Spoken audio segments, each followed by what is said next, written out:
It is 19 to 9. Welcome to the My Friend Had a Baby podcast. This week, the boys talk about the 20-week scan. And don't miss out on Word of the Week and How to Dad. I hope you love this episode. There's also some rude words. Uh-oh. Enjoy! I love that. My friend had a baby. That's the name of the podcast. My Friend Had a Baby. Alex is one of the participants in that podcast. G'day, Alex. G'day, good evening. And so is Scott. Where are you, Scott? Spence down here in sunny old Hobart. Okay. Is that home enjoying for- a bit of sideways rain. Is that your home? It is now. I'm an SA original and Okay. migrated down to the island about 18 months ago. Okay. And the two of you remotely host My Friend Had a Baby. We do. Yeah. And I love this because it's a couple of guys Yeah. talking about it. So, Scott, you're expecting your first? Yeah, very, very exciting. Just over the 20-week hump now, so halfway there. Yeah, and so that was the theme for that podcast that I played the intro to before, the 20-week scan. So that's basically halfway, isn't it? Yeah. So, Alex, I think you're about a week ahead of me, aren't you? Yeah, that's right. So I think we're due in around May, and we had our 20-week scan as well. And I think the main thing is sharing our experiences, right? And as dads, I think sometimes we're a little bit on the sidelines, but because the mum is so involved in everything that happens and it's all happening to them, and sometimes you feel like you're just watching.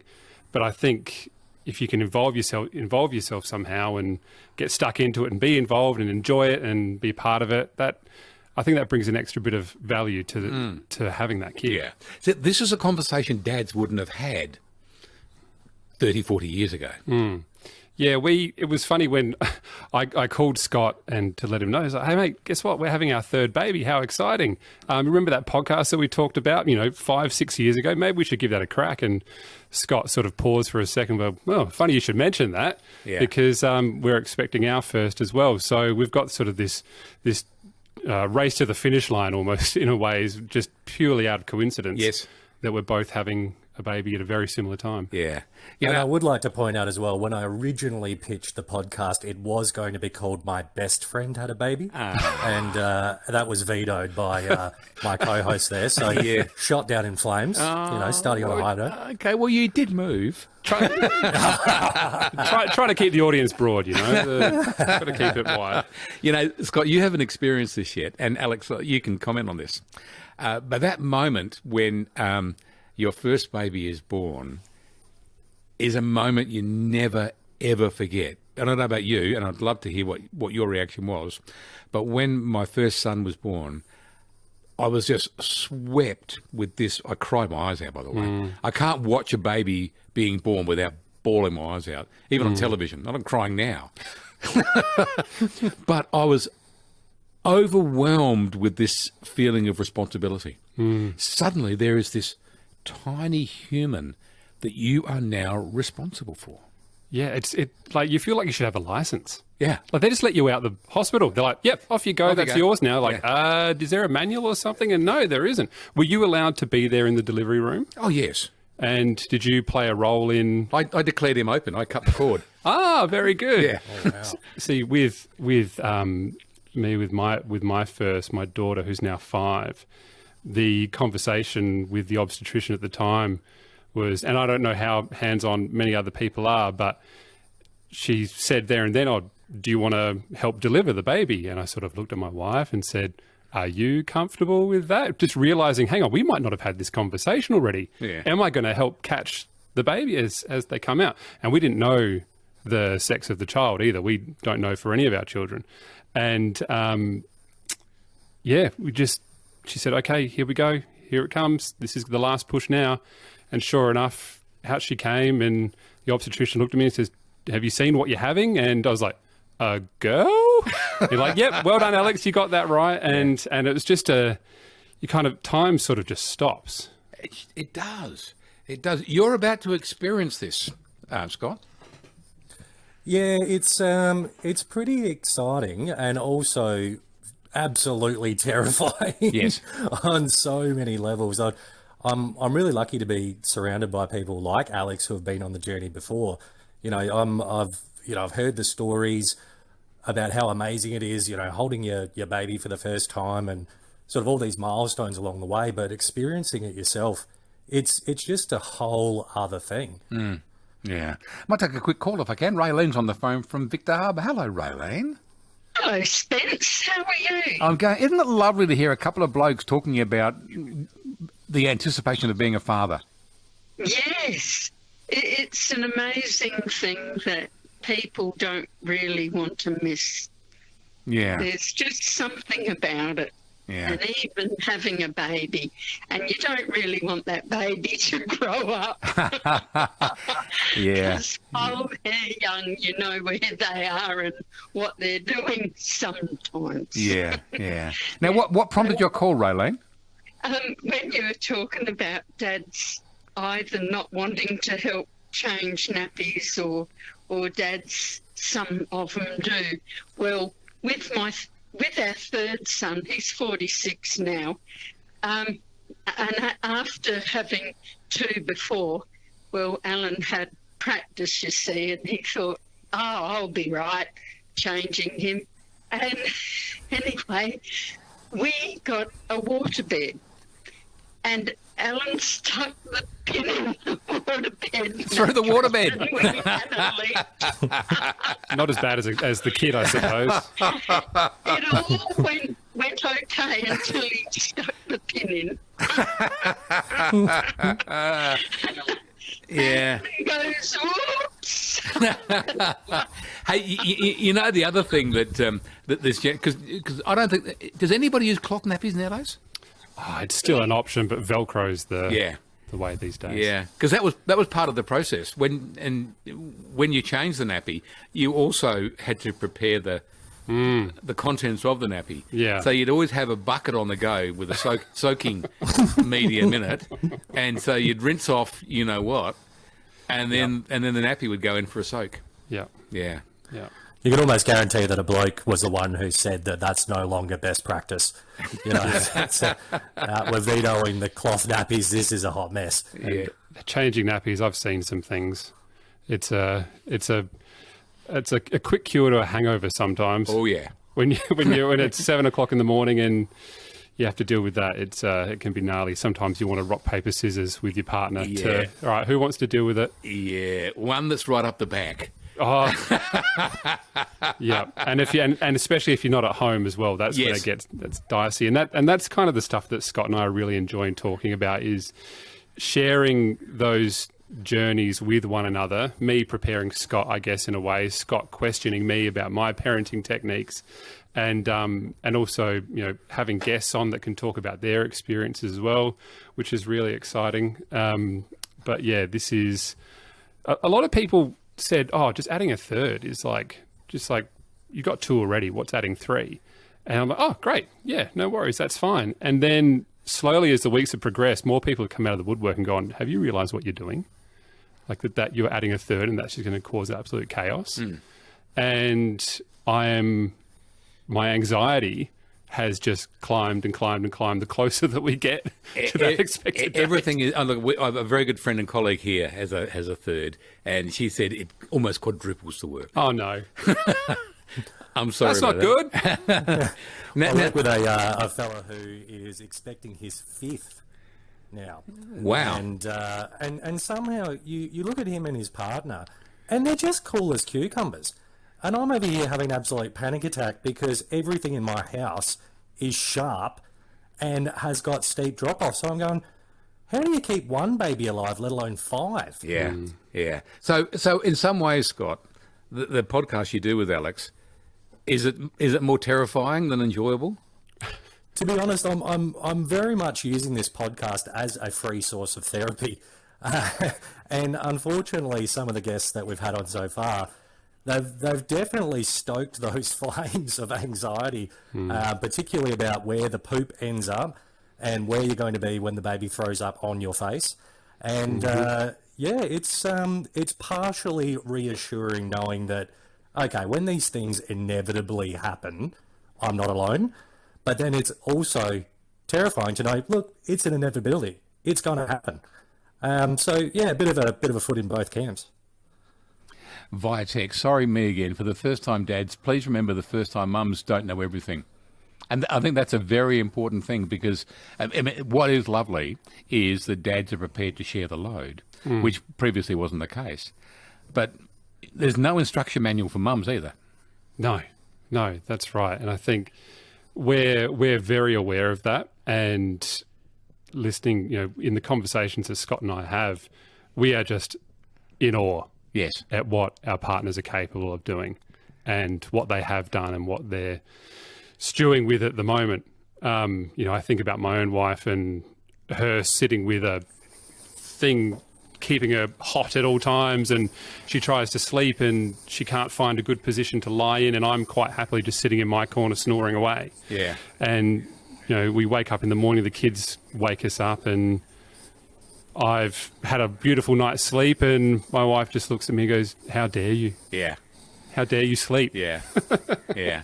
There is a train of thought that, and because childbirth is, I mean, no man can completely appreciate what childbirth is like. No. I heard a comedian say that every man should be having their legs waxed as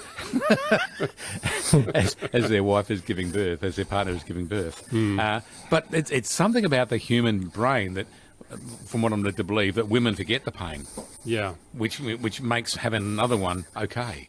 Yeah, I've seen, having seen my wife give birth twice now, I'm glad you're doing that. Yeah. I'm here to support you along all the way, but I'm more than happy that you're doing that.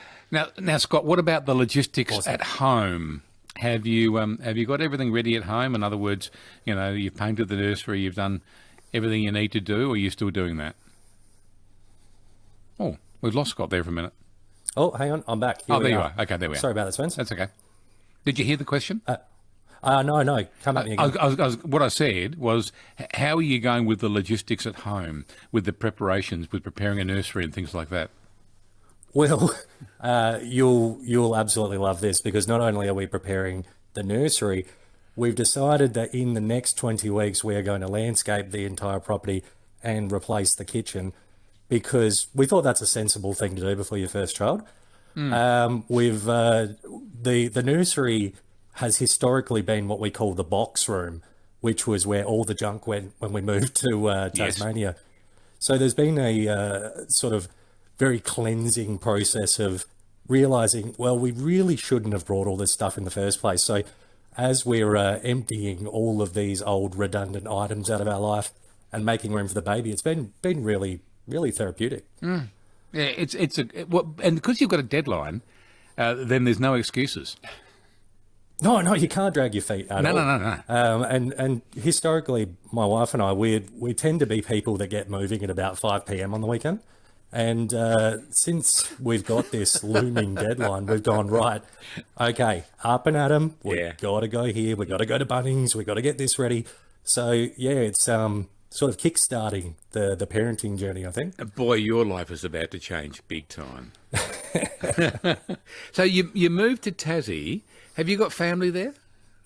My wife's family is Tasmanian, so I spent the last, 12, 13 years dragging her around on the mainland, spending a lot of time in Adelaide and Canberra and so forth. And she said, I want to go home.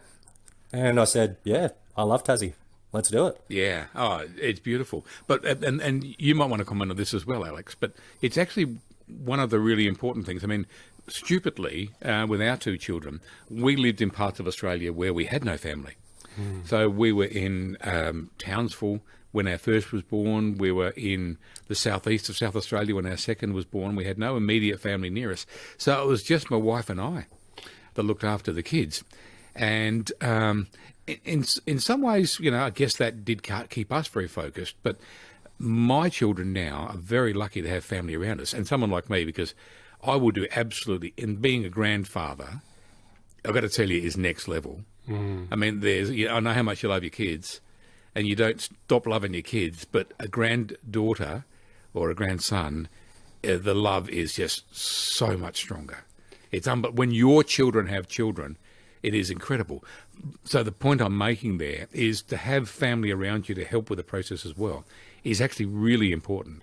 Yeah, I think that sometimes just can't be understated enough. Like tonight, for example, we've come from my wife's parents' place who've had both the kids all day. Yeah, yeah. And they've looked after them for an entire day. And that is just phenomenal. So we are so unbelievably lucky. And then my parents as well, they have them on the alternate Wednesday. And, it's a whole thing to have that little community around you. I think sometimes you can forget that they make it much easier for you. But I feel for people who don't have that around them. But the value of having that family and that support, and I guess their willingness to help as well, and just seeing them play with the kids is just, when you don't have the energy to play with them and they jump on board and keep them happy, is just an amazing thing. You want to jump and make a comment on that, Scott? Yeah. Look, I could not agree more. Having family on hand throughout the pregnancy alone has been truly phenomenal, and it's on both sides of our family as well. My family's made the trip down to Tassie to share a bit of love as well, and it's for us. It's been such an important part of the journey. Just having that safety net, whether or not there's anything that's actually happening or not. Just knowing there's points of advice, points of support is genuinely so deeply appreciated. You really don't realise how important it is until times like this in your life. Yeah. Just via text, a couple of quick comments. Gorgeous conversation, according to Carolyn. That's nice. And also great. I'm assuming this is somebody who knows you. Great blokes. Handsome guests, including Peter Coombe. So it might be Peter. Honestly, two family men doing what role models should. I love you, boys. Aw, thanks, Mum. Probably. Thanks, Alex, Mum. Yeah. So, look, we're only about 3 minutes away from the news, and I want to give you a chance to tell our listeners where they can hear the podcast. But I want to also give them an idea of the sort of things you do tend to talk about. Are we doing it now, or do you diversify more than what we've done tonight?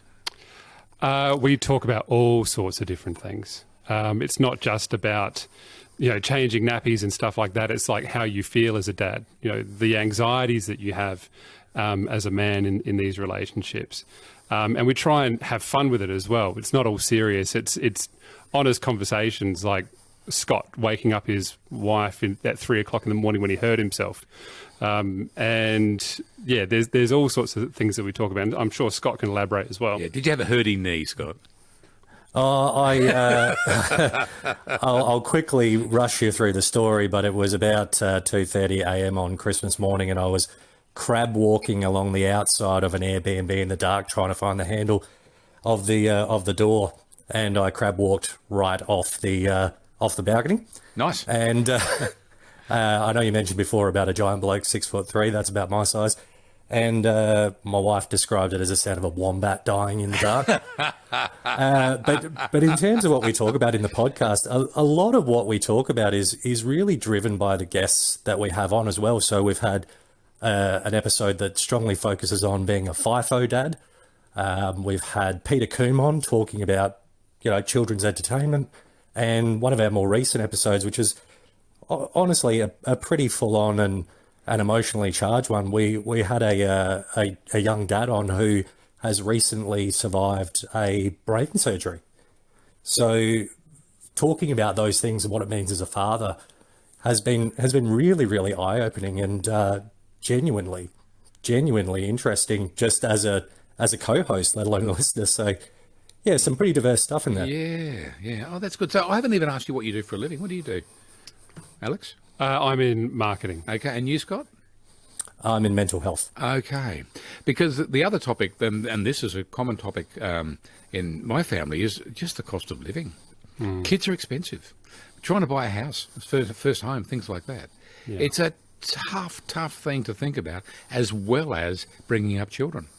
Yeah, well, I think it's a greater topic for an episode coming up. Is just the cost of raising a child. Yeah, it's enormous. We touched on it during the FIFO episode as well, where you have these young parents who are leaving their families for anywhere for 2 to 8 weeks at a time and beyond, just to be able to keep up with that cost of living and provide the lifestyle that they want for their families. All right. Time for the plug. Alex, how do they hear the podcast? You can find My Friend Had a Baby on Spotify, Apple Podcasts, and YouTube, and basically anywhere where you get your podcasts. Yeah. So, Alex and Scott, thank you When I heard you were doing this, I thought there was no question. I want to talk to you guys about this because it's so good that a couple of young blokes want to talk about their experience as a parents, which is really good. So, Alex, thank you, mate. And Scott, thank you for joining us from Tassie. Thanks, Spence. See you, mate. Bye for now. Pleasure, Spence. Bye. Time now for the latest in ABC News. 9 o'clock in SA, 8 o'clock in the Northern Territory.